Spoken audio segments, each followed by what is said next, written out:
I'm Danny Dyer. Playing hard men and acting tough has been my bread and butter. But now I've got a new role. I'm tracking down some of the most feared men in the world, operating on both sides of the law. I'm going to find out what makes them tick, how they got their fearsome reputations, and why they're considered to be some of the world's deadliest men.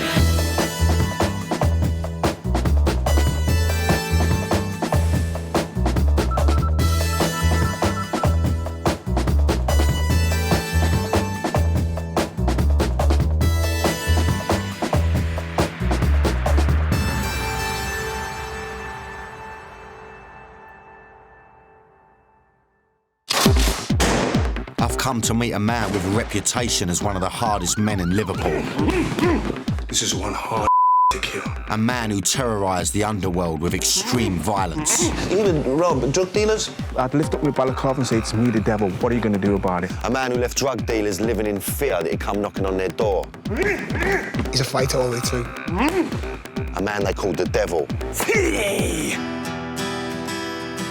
I'm in Liverpool to meet Stephen French, a notorious gangster from Liverpool who specialised in the perfect crime, robbing drug dealers, known in the underworld as taxation.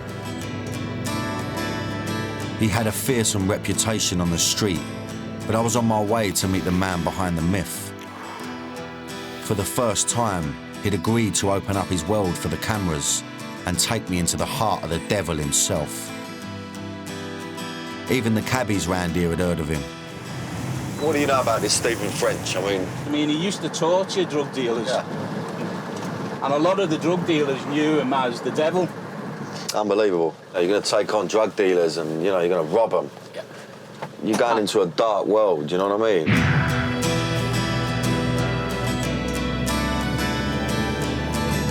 He's a reformed character now, isn't he? I just hope he's a fan of Cockneys, you know what I mean? Stephen had told me to take the ferry across the River Mersey and meet him at the pier. The only reason he had agreed to make this film with me was to promote his new anti-gun campaign, and I didn't know what to expect. Even though he's now reformed, in his heyday, he was one of the most dangerous men alive, and I was starting to feel nervous. Shit. Watch yourself.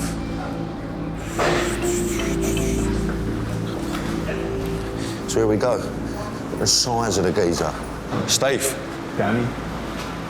Pleasure. Pleasure. Absolute pleasure. I should have waited to suit on, son. You look in the business. I always wear a suit, Danny. I always wear a suit. First things first, French offered to show me around his manor. It's a lovely little motor, that, though, isn't it? The 730, it's a workhorse. In the 80s, these streets used to belong to Stephen French. Now, it's one of the most deprived ghettos in the UK. And Stephen is still widely recognised by the locals.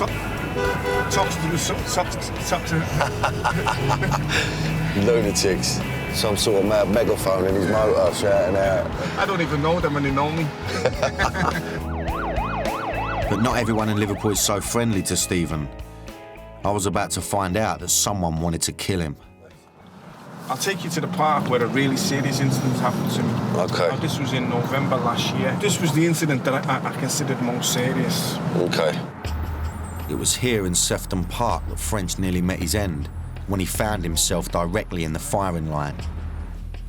In November 2007, he was visiting a friend when he was targeted by a hit squad and chased into the park. And I took off like Kip Kano, got into the park, right? And I see them close to the trees, I'm there, but then they've come. This is how I know that they were fucking serious individuals, damn. They turned the lights on into the park, and then one of them's got out, and he's obviously got a handgun. The other one, but he's got a long coat on, right? And I've seen him flick his coat, so I know he's got a shotty, yeah? I'm thinking, fuck me, I've got none. And there's a pond over there. Yeah. So I've got into the pond. The water's up to there, so you can't see me legs. I've got a 3/4 length coat on, I put it over me, and I'm lying by the rocks. See, I'm right in front of you, but you can't see me. Fucking wicked. Subterfuge and misdirection, right? Two of my oldest friends. And I'm looking through the buttonhole on my coat, and I could see them, right? And I had apprehension, but not fear. And it's a Japanese thing. I've got my phone. I'm hiding the light on my phone, and I'm saying to the old, but hurry up, just sound your fucking siren. Just sound your siren. Yeah. That'll be enough. That's enough, isn't it? Yeah. Yeah? And then I've come out to the pond, I'm wet up to there. right? And then they've gone, on the fucking floor now, on the floor now. I said, I'm getting on the floor for nobody. My name's Stephen French. I phoned you, I'm not armed and I'm not getting on the floor. On the floor, I said, I'm not getting down. I'm not getting on the fucking floor. Come and say it to me, I'm not getting on the floor. I survived that attempt. I've survived over 6 or 7 attempts on my life, but they was there to fucking whack me proper. Yeah. I had no idea that taking a stroll in the park with Stephen would be so dangerous. It's not like we're doing this very stealth and it's me and him on our own, you know, sort of keeping our nuts down. We're walking around with a camera. So I'm a bit on edge, to be honest with you, at the moment, you know. I'm a bit like, constantly like, and I don't want to let him know that because obviously, you know, it shows a bit of weakness and a bit, I don't know, I just don't want to give too much away yet, you know what I mean? But actually, you know, I've got to say, you know, my bum is flapping a little bit. Coming up, I was about to meet Stephen French, the warrior. I was one of the fiercest men on the planet. If you cross me, you've got to feed me or you've got to kill me. And it's as simple as that. 245 pounds of prime blackmail. I'm in Liverpool meeting Stephen French, one of the most notorious gangsters to have ever come from the city. I'd already spent a day running around with the devil and found out that he had survived a recent attempt on his life. On the fucking floor now! And more worrying for me, his attempted killers were still at large. You know, my bum is flapping a little bit. Liverpool is the 2008 city of culture, but it also has a dark underbelly, gun crime. Merseyside's elite crime fighting unit, the Matrix, has seized hundreds of weapons, from replicas to military-issue automatics. I needed to understand why Stephen was a target and how he got to be so feared and unpopular. When I was a taxman and I was taxing people, yeah, it was a destitute time out there, right? And I was of the Malcolm X's school, by any means necessary. I wanted to build this reputation. I wanted to be known as a bad man. He'd steal off the kind of people who couldn't go to the police. Like, excuse me, I've just had 5 kilos of cocaine stolen off me and £320,000 of illegitimate money. You know, that shouldn't have in my wardrobe or under the bed. And good on him. Then people need to be fucking robbed. Even though robbing criminals made Stephen enemies, he didn't care. Sometimes I'd have somebody in a situation where I was liberating them from their funds, yeah, and they wouldn't even know it was me. I'd lift up my balaclava and say, it's me, the devil, what are you going to do about it? And this was how the reputation began to grow and grow, because I actually believed that nobody could touch me and that I was one of the fiercest men on the planet. Stephen French is a survivor, and his instinct was honed growing up in Toxteth in the 70s. These were deprived streets where only the tough survived. To make things worse, Liverpool was one of the most racist cities in Europe. The skinheads in Liverpool carried bag chains. I've been whipped and had the mark on the back of my neck to show it. The Boundary pub was literally that. It separated the black ghetto from white Liverpool. Crossing the boundary involved hand-to-hand combat with skinhead gangs just to go down to the city centre. At that time, we had a brutal police force. Yeah, it was racist to its core. The first time I was assaulted off a copper, I was 11, whacked in the face with a torch. This kind of police brutality was a recipe for only one thing: revenge.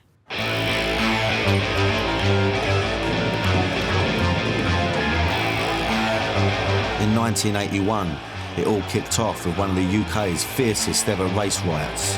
They came under a fusillade of bricks and stones and whatever. They'd arrested some kid over the bike. And that's what it was over, yeah? Just that? That was the spark, Dan. Yeah. Get me? It wasn't over that. So as a build-up, it was the tensions they've been building for years. A police van drove past and a guy shouted out the window, "You black bastard." Where's the sense in that? This tension exploded in 9 days of sustained violence against the police, and Stephen was right in the thick of it. I think Stephen, his persona, his personality, built basically around the Toxteth riots. My own personal involvement in the riots was as a frontline warrior. Yeah, because I was this close to the police officers, and I was just, it was the release and the letting go of the frustration and the tension before the police all the way down to here. They'd never experienced that kind of ferocity because everything was on fire. I can remember picking up a bin lid, picking up a stick and starting to move forward, but rhythmically banging the floor. and everybody followed suit, right? Yeah. It was like the Zulus. I've never felt a feeling of power like that, or to see these. It's like a massive release, isn't it? You know what I mean? See the enemy on the run, and they got slaughtered. One civilian was killed and 468 policemen were left injured. 500 people were arrested and 70 buildings burnt to the ground. We broke the mould of not being able to come out of our community and not being able to go to town. Yeah. And that night, over those few days, the foot was surely taken off and rammed up them. Yeah, and it was, man, Dan, the feeling was fantastic. Yeah. Better than sex. In the aftermath of the riots, as the city nursed its wounds, Stephen was reborn. And I can remember raising my head to the sky and letting out a primeval roar of victory. French wanted to show me where the front line of the riots were on Upper Parliament Street, but he was feeling uneasy about all the attention we were getting. Camera draws attention. Yeah. I don't want to get, use a professionals. I don't want to get you drawn into my shit. So we'll be quick, in and out. Yeah. Okay. Good boy. All right. Good man. Okay. After only a few minutes, French pulls the plug. He feels that he's putting himself and me in unnecessary danger. Later on, I found out that he had every reason to be on guard. Someone had tried to kill Stephen in broad daylight only 4 weeks ago. We hopped back in the motor so he could show me where it happened. This is where I was shot at 4 weeks ago. You shot up here? Yeah, it's just... Yeah. And there's 4 or 5 of them standing here, but they see me coming, and they've got it into the mind that I'm coming back for them, Dan. Oh, okay. Like, that I've seen one day, but he's seeing me, and he's kind of running over that way, running away from me. But as he's running, he's popping shots. Now, this is a 730. He's in the space there. Yeah. This is a 730 BMW. It's a massive car. Yeah. So earnest was his effort that not even a bullet touched the car. There were 5 shots fired in total. One of them ended up in a house across the street. The family who live here refused to go on camera. It was clear to me that this is a community in the grip of fear. The shooting was in the middle of the day, but like many crimes in Liverpool, there are no witnesses. There are people who've still got a grudge against Stephen because they don't like him speaking out against the gangs which are coming up who are armed with guns. They don't like his anti-gun stance. You obviously can't fight fire with fire like that, but how do you confront that? I mean, how do you deal with that? My hands are tied in terms of I can't retaliate in kind, right? Because look, I hope I bump into one of them in the supermarket and I'll spank them like I'm the daddy. Do you understand, right? Yeah. I'll give them a hell of a kicking, right? Yeah. But I don't want to shoot anybody. I don't want to kill anybody. They're jokers. They can't even hit a barn door. Yeah. Right? I was feeling very uneasy. Stephen clearly had lots of enemies, but I was shocked that someone had tried to take him out so recently. That freaked me out.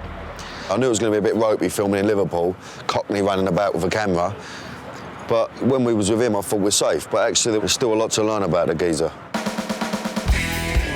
The next day, I was invited down to the gym to find out how Stephen had become such a potent force in the underworld.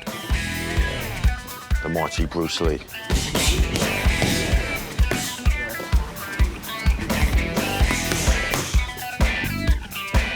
Stephen is no ordinary street fighter. He's a former British, European and world kickboxing champion. Martial arts instilled in Stephen the Japanese warrior code of Bushido, which he would obey throughout his life. I'm going to show you how important the honour and integrity is to me. Because as a 10-hour sitting, 10 hours, pure pain. Yeah, got it, dragons. Got it, yeah. That's who I am, that's what I'm about, and I wear it on my back. That's with me for my life. This dragon is honour, this dragon on this side is integrity, and within side, in the middle, is the beast. I'm the beast within. If you cross the twin dragons of honour and integrity, the beast within is released. Yeah. And once the beast is released, the only way you can put him back in his cage is to sate him, which is to feed him, or to slay him, which is to kill him. And that's the way I live my life. If you cross me, you've got to feed me, or you've got to kill me. And it's as simple as that. Mad way to live your life, you know what I mean? No, it's a code, man. It's a discipline and it's something that you live by. It's a code. And if you die by that code, or you live by that code, you can say that you've remained true to something in your life.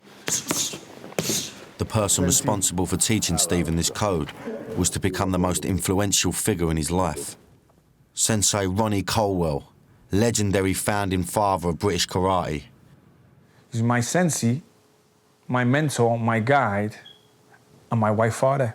All these people who are angry and frustrated, no opportunities, no education, no motivation, fighting against the system. And this one man could walk in the room, they'd all just stand there in attention.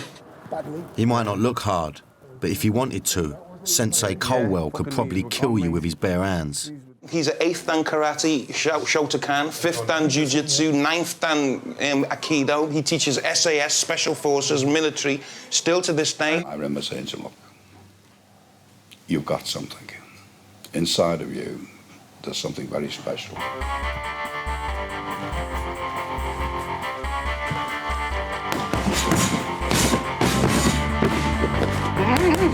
Ronnie showed me how to be a man.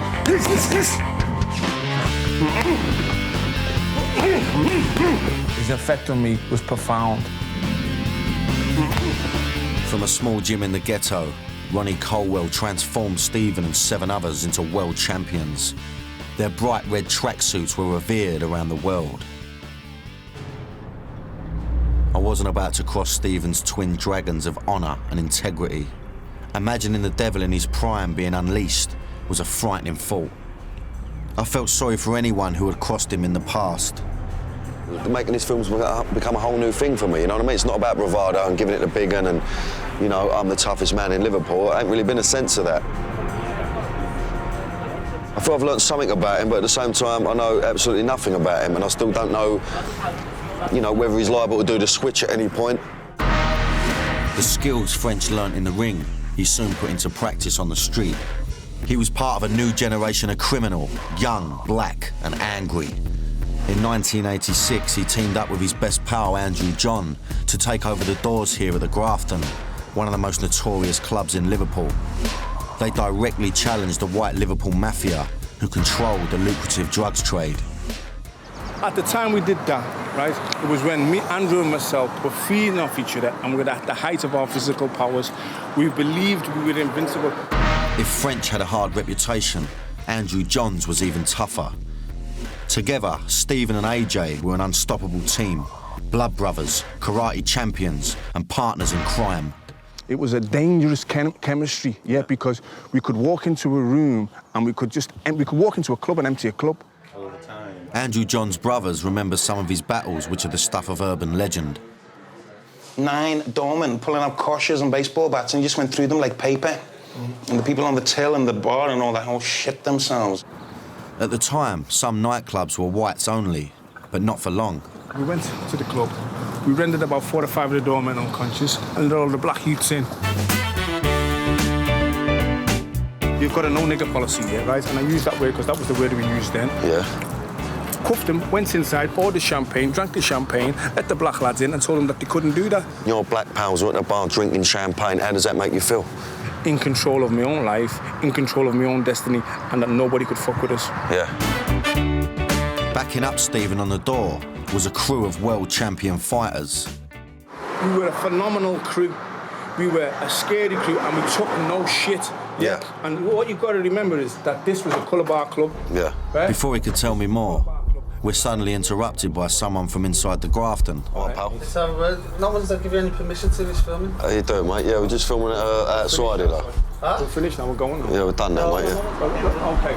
What it is that I used to work in the 80s. Yeah, I know who you are, Steve. Okay, and it was just... Once again, it looks like Stephen's reputation precedes him, and we're moved on. Let's have it, come. I really wanted to hit him. Well, listen, look. At the end of the day, we got it anyway, didn't we?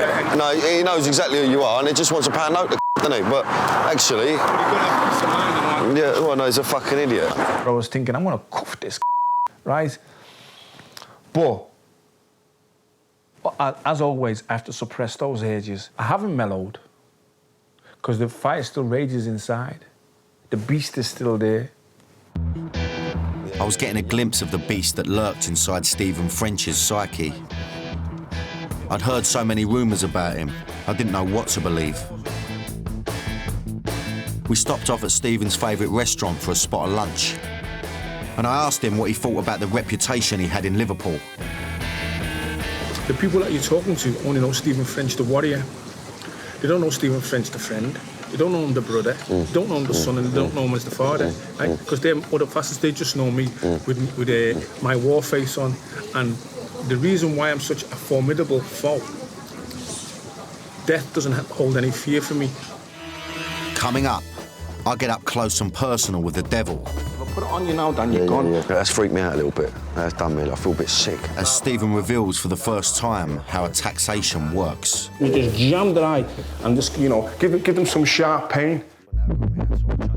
Stephen French broke the shackles of his white oppressor in the 1981 race riots and became a man.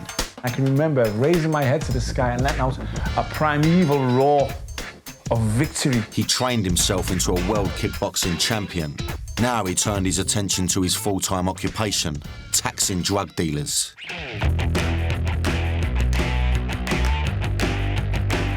A new drug hit the streets in the mid-80s that would change the face of the underworld forever and allegedly make Stephen French a mint.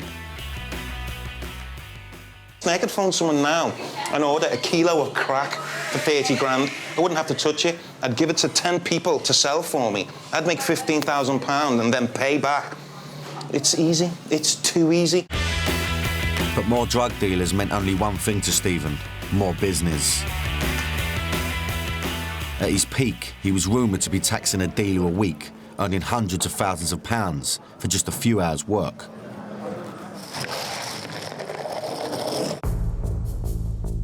Stephen had agreed to give me a unique insight into his past as an underworld taxman. Now I was on my way to meet him in a secret location in the suburbs. I didn't know it yet, but I was only minutes away from one of the maddest experiences of my life. I've asked Danny Dyer to meet me here this afternoon, right, with a view to showing him a taxation scenario. These are the things that are actually going on today. They're quite horrific and scary, but this is the insight that I want the viewer to have, and those of the squeamish should look away. This is the first time a real-life taxation scenario has ever been shown on TV. Stephen was taking a big risk by opening up this side to me, but I got the feeling he was on his own journey to atone for some of the things that happened in the past. You know, this guy is known as the tax man. You know, his nickname was the Devil, and there was a reason for that, in the fact that, you know, he used to rob drug dealers, and he used to, you know, I don't know, torture them. I don't know what he used to do to them, but, you know, I need to get a sense of that. You know, obviously not too much, you know what I mean? It's time to get into character. It's time for the switch to be flipped. I don't want to scare the guy. I don't want to glamorize taxation, but I want to show the nitty-gritty, nuts and bolts of what actually used to take place. Here we go. Bit of taxation. Right, let's have it.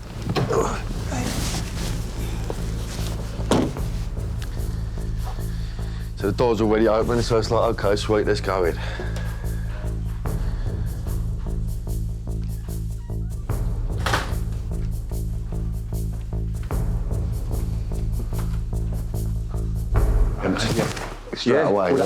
Yeah, even if you want to start struggling, right? If I put it on you now, Dan, you're gone. Yeah. I'm only holding you, Yeah. right? But it would be, Yeah. Straight lifted. away. You're going to be awake for about 3 seconds. You lift it, you put down in a chair, right? And then the individual, the people that had him would secure him in the chair. Yeah? Hands and feet to secure him in the chair, yeah? Keep him quiet, but they leave his eyes open. I've had some geezers, and they started to mouth off, blah, blah, blah, blah, who do you think you are, blah, blah, blah, blah, and I just jammed their eye.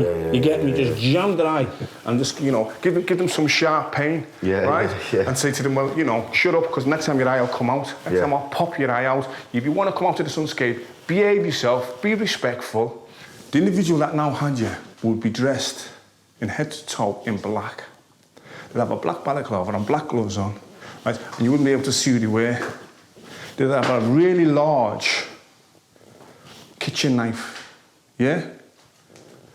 And the first thing to do would walk over to you and they'd show you the knife and put the knife down, yeah?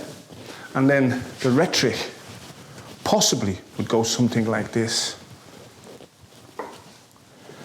I fucking hate drug dealers.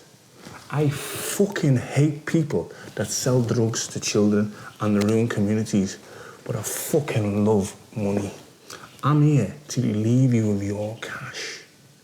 If you don't give me your cash, really horrible, nasty things are going to happen to you. But it's all a matter for you. I don't want to have to harm you. I don't want to have to hurt you. But you're poisoning communities. You're killing people. And you're getting fat and rich off it, and that disgusts me. You disgust me. So it's a matter for you. I've got a phone here. Fresh, clean phone, never been used. You're gonna call your stash minder, whether it's your fucking granny, your ma, your bird, your best pal, and you're gonna make it good. And you're gonna tell them, in about an hour, someone's coming to pick up the money. You're gonna have to act like you've never fucking acted before. And if you use any codes, like I know you're referred to as Danny, if you say something like it's Daniel on the phone, I know you're using a code. Don't fucking try any of that shit, because I've been here before. I'm a professional. This is what I do. And this is how the individual will be made to feel. You'll be overwhelmed psychologically. And if you don't do that, this is what's going to happen to you. Stephen's told us not to broadcast what he's whispering in my ear. It's too upsetting. But I can tell you, it's not something I'll forget. It's up to you. Something along those lines, Dan. Yeah? Well, I'd pull up the dough immediately. I'd pull up the dough, man. I'd just think... To my shame and to my embarrassment, it's stripping them of the dignity. I've had a 17-stone fucking bodybuilder come in and shit his kecks. You get me? Proper mess his trousers. Piss himself because they don't know what's going to happen. And this is why taxation is such a nasty, evil activity. I regret it 100%. And one of the reasons why I'm speaking about it now, I'm being quite graphic about it, is to bring it to the wider public of what it's all about. Yeah, I've just got a sense of what that could be like, and I just think you know, if it's done correctly, nobody gets hurt physically. But I actually believe, in retrospect, the emotional and mental damage that it can cause to an individual leaves me ashamed. I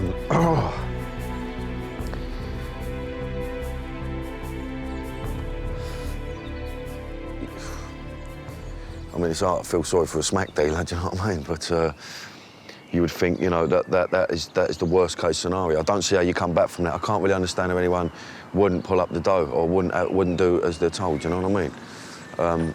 That's freaked me out a little bit. That's done me. I feel a bit sick.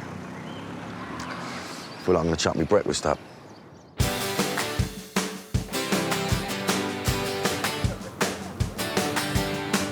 I needed to take a breather and get some fresh air.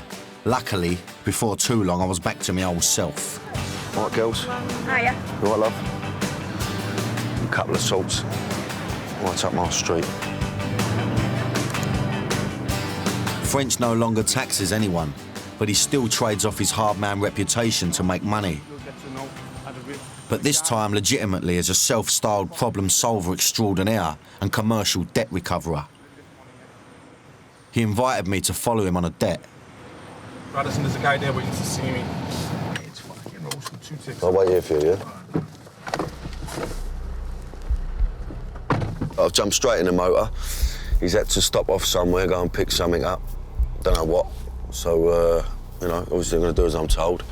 I don't know what he's after, I don't know what he's got to get. He's coming now, so I'm going to be lively. Sorted. Sweet ass. No, mate, sweet ass. It's only taken minutes, but Stephen's just picked up 10 grand. That was something, 10 grand for a Friday afternoon of work. Yeah. Sweet as. So to get that money back, it's usually just a bit of dialogue you just need to use, yeah? Just... As simple as this, Dan, right? If I say to you, if you don't pay me the money that you fucking owe me, I'm going to snap your legs in about 4 places. Yeah. I broke the law. If I come to you and I say to you, you owe the money, you know it's the right thing to do. You know who I am, you know what I'm about, so pay the money. Yeah. I haven't broken no laws. Yeah. In the early 90s, Stephen was at the peak of his powers as the country's most feared taxman. When something happened that shook him to his core and would change his life forever. I was in the afternoon on Granby Street and I was shot 4 times in the back by a dirty coward. I just couldn't believe Andrew was dead. It took 45 minutes for them to come and take him to the hospital. And an ambulance come to the end of the street after 5 minutes, but because it was a gun crime, you had to wait for a response. That was another 40 minutes. And I actually believed that it was the end of the world, that my world had come to an end. Every year on the anniversary of Andrew's murder, Stephen and his brothers meet up to pay tribute to him.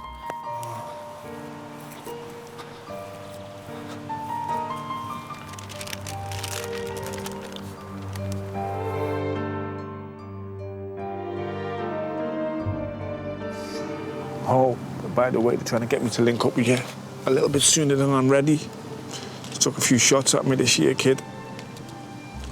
But I'm still here. A lot of bullshit going on. Nothing that I can't handle. A lot of people that don't like me say it should have been me, and it shouldn't have been him. And it transpires that the guy that killed Andrew had more reason to want to kill me. And the reason why he had more reason to want to kill me is that he believed I was responsible for doing something terrible to him.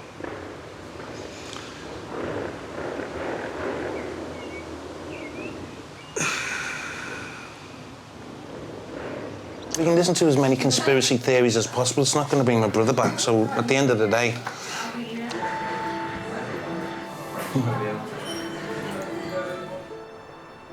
Andrew's murder was the catalyst for Stephen to start reassessing his life. And I believe that I was protected and I was saved for a reason. I've been there, I've seen it, I've done it. Listen to me. There's another way. Lay down your firearms. Embrace education and learn to look after your family other than pistolero or drug dealer. If I save one young man, black, white, Chinese or indifferent, from ending up in a premature grave due to gun violence and crime, it will all have been worthwhile. Today, Stephen has been invited to speak to a delegation of high-profile criminologists and academics to help spread his anti-gun message. In his friend's memory, he plans to open the Andrew John Memorial Skills Centre to prevent teenagers from following in his footsteps. Will it be a happy ending or one to regret? Success, prison or death, I need to watch our... It's a humbling and liberating experience to be invited to speak here today. He hopes the speech will help raise funding for the Skills Centre. I have to bear responsibility and culpability in the rise of the phenomenon known as gun crime. I'm 6'3", 225 pounds of prime black male.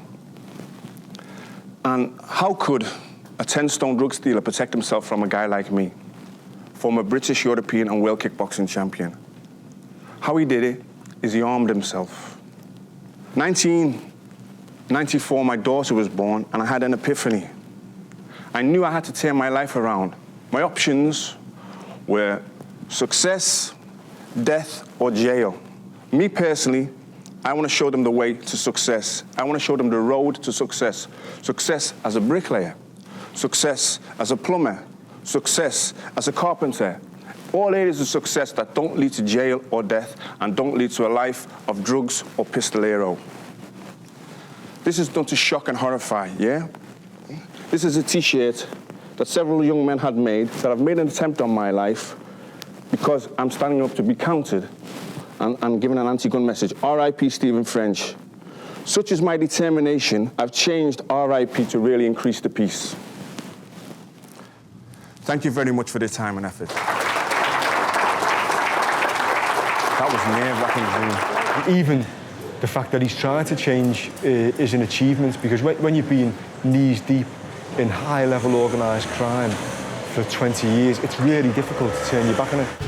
With a young family and extra responsibility, Stephen was determined to turn over a new leaf. But going straight was going to be the hardest thing Stephen French has ever done. Coming up, Stephen ups the ante. Every ounce of my warrior being called out to attack. And I'll come face to face with his enemies. Stephen French is a grass. He's a pussy. Stephen was at the peak of his powers in the underworld when he gave it all up in the 90s. The death of his blood brother and partner in crime, Andrew John, had a dramatic impact on his life. And actually believed that it was the end of the world. He moved out of Toxteth and now lives across the river in leafy suburbia, where he runs a successful property portfolio and debt recovery business. I wanted to get to the bottom of why Stephen had been shot at recently, so he invited me to his house to show me around.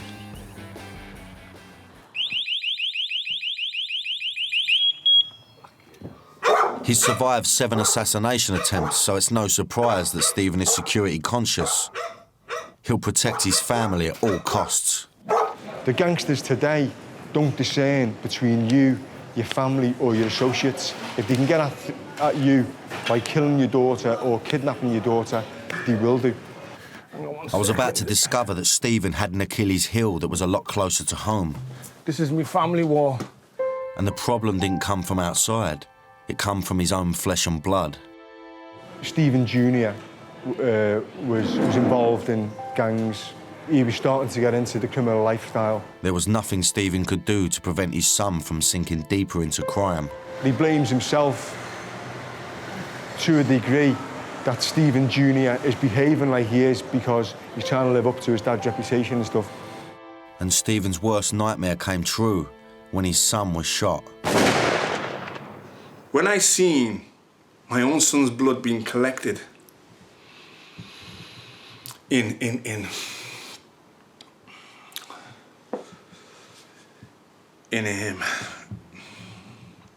a container, the big, bad, wicked devil Frenchman, beloved like a baby. The tears were uncontrollable.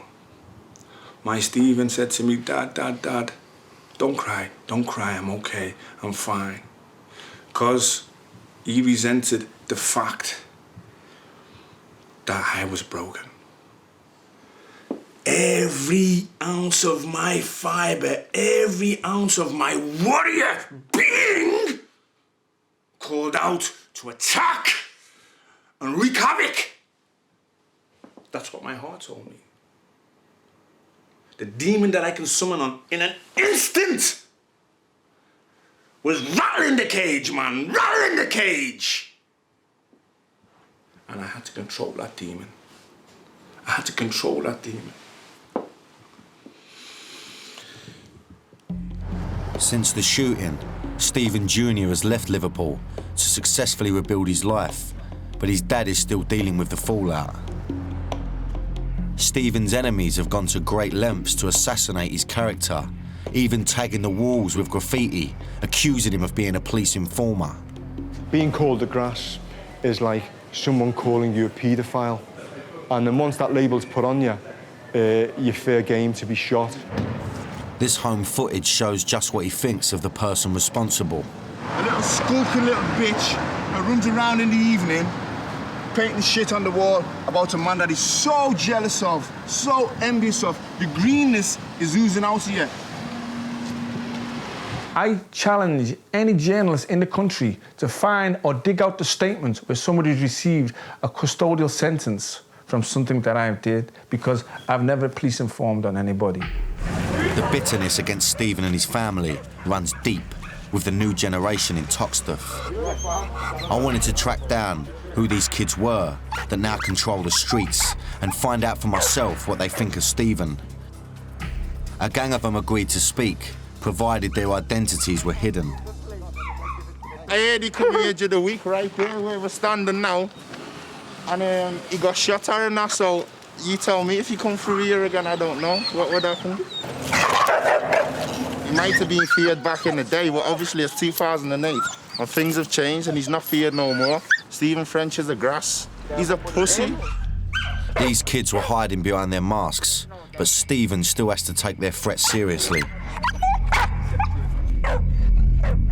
I sleep on the couch and my wife and daughter sleep upstairs because my address is no secret. And if people choose to come to my house, choose to break into my house and then attempt to murder me, they'll find me downstairs.